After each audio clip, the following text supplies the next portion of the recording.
Hi, I'm Jennifer Shell-Lerag, the author of the BC Wine Lovers Cookbook. Today I'm excited to talk about BC blueberries and share this amazing dessert for Blueberry Limoncello Tiramisu. And yes, it's as good as it sounds. And then we're going to talk about some sweet wines, 3 of Okanagan's finest. Yay blueberries, and let's get going.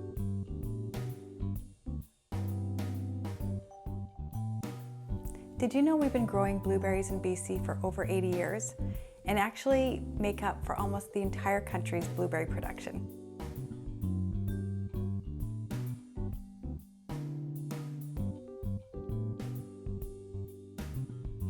There's so many blueberry farmers, you can visit them, book a U-Pick, you can celebrate them on July 15th, which is BC Blueberry Day.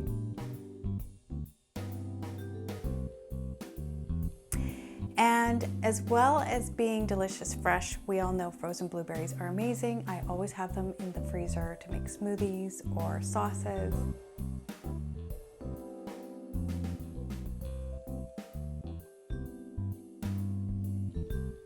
Okay, our dessert is ready to go. It's been in the fridge overnight, and now we're ready to pair it. So what to pair with your desserts? Dessert wine, of course. In BC, we have some amazing choices of late harvest and ice wine to choose from.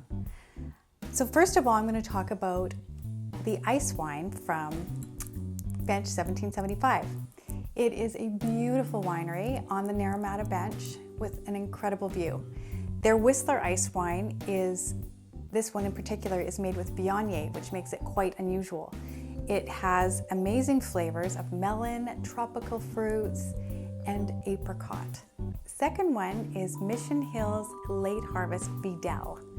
It is not ice wine, so it's not picked frozen, but it is picked late harvest, so late in the year. The grapes are shriveled, concentrated, delicious flavors of honeyed peaches and lemon drop. Okay, and my third pick is Quails Gate's Optima. It is a late harvest wine, but it is botrytis affected, which makes it amazing. Botrytis is actually a mold, but it does wonderful things. It helps the grape shrivel up so the flavors get concentrated and gives it a really honeyed kind of flavor. This one has delicious ripe apricot flavors, and again is beautiful on its own with cheese or with desserts. So, cheers to BC dessert wines and BC blueberries.